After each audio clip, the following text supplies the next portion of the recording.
வணக்கம் உறவுகளே, நான் தான் கௌரி ஹைக்கிறேன். எல்லாம் அப்படி நல்ல சுமையாக இருக்கிறீங்களா?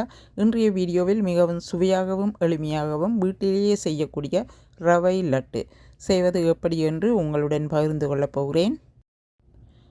இந்த செய்முறையை முழுமையாக பார்த்து நீங்களும் வீட்டில் செய்து பார்த்து எப்படி இருந்தது என்று காமெண்ட்ஸில் தெரிவியுங்கள். இப்பொழுது இந்த சுவையான ரவை லட்டு எப்படி செய்வது என்பதை பார்ப்போம் வாங்க. இந்த வீடியோவில் சில பாகங்கள் விடுபட்டு போய்விட்டன, மன்னிக்கவும். 600 கிராம் ரவைக்கு ஒரு தேங்காய் திருவி எடுத்து ரவையுடன் சேர்த்து வறுத்து 3 டேபிள் ஸ்பூன் நெய் சேர்க்கிறேன். இப்போது மீடியம் ஹீட்டில் நல்ல மணம் வரும் வரை லேசாக வறுத்து கொள்ளுவோம். லைட் ப்ரௌன் கலர் வரும் வரை வறுத்து எடுக்க வேணும். இதே மிதமான தீயில் ரவையை 5 நிமிடம் தொடர்ந்தும் வறுத்து கொள்ளுகிறேன். ரவை 2 நிமிடம் சூடேறின உடனே தேங்காய் பூவை சேர்த்து கொள்ளுங்கள். கருப்பு கலர் இல்லாமல் வெள்ளை கலர் தேங்காய் பூவாய் சேர்க்க வேணும்.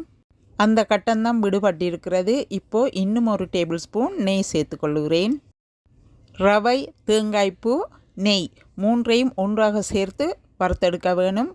தேங்காய்ப்பூ கருப்பு கலர் இல்லாமல் இருந்தால் நல்லா. இப்போ 2 மேசைக்கரண்டி வறுத்த ஏலக்காய் பொடி,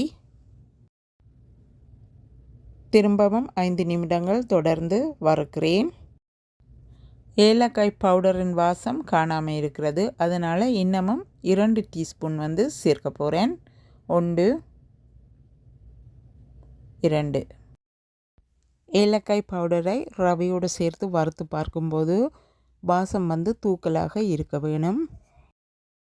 லட்டை வாயில் வைத்து கடித்து சாப்பிடும்போது ஏலக்காய் பவுடருடைய வாசம் மிகவும் சூப்பராக இருக்க வேணும். இப்போ இந்த நேரம் ஒரு சிட்டிகை குங்குமப்பூ சேர்த்து கொள்ளுகிறேன். பிஞ்சளவு சேர்த்தா காணும், அதிகமாக சேர்க்க வேண்டாம். ரவைக்கு இனிமையான பொன்னிறமும் லேசான நறுமணமும் கிடைக்கும். இப்போ வேறொரு பாத்திரத்தில் 2 டேபிள் ஸ்பூன் நெய் சேர்த்து 100 கிராம் முந்திரி வத்தல், 100 கிராம் உலர் திராட்சை இரண்டையும் சேர்த்து ரோஸ்ட் பண்ணிவிட்டு சேர்த்துருக்கிறேன். அத்துடன் ஒரு டின் மில்க் கொஞ்சம் கொஞ்சமாக சேர்க்கிறேன். டின் மில்கை சிறிது சிறிதாக சேர்த்து ஒவ்வொரு முறையும் நன்றாக கிளறுங்கள். அதன் பிறகு 1 கப் வெள்ளை சீனி சேர்த்து அதனையும் நன்றாக கலக்கவும். சீனி முழுவதுமாக கரைய விட வேண்டாம். ரவை கலவை சற்று உலர்ந்ததாக இருந்தால் 1/2 கப் சூடான தண்ணீர் மட்டும் சிறிது சிறிதாக சேர்த்து கிளறுங்கள். ரவை எடுத்த கப்பால் சீனி 1 கப் எடுத்தால் காணும். நான் கையால் லட்டு பிடித்து எடுப்பது இல்லை, சூடாக இருக்கும், வடிவும் இருக்காது. அதனால் ஒரு பிளாஸ்டிக் கரண்டி எடுத்து உள்ள சிறிதளவு பட்டர் அல்லது நெய் பூசுங்க. இந்த பதத்துக்கு வந்தவுடன் லட்டை பிடித்து எடுக்கவும். கரண்டி அல்லது கையால் 2 விதத்தாலையும் செய்யலாம். உங்களுக்கு விருப்பமான முறையில் இப்படி லட்டு பிடித்து எடுங்கள்.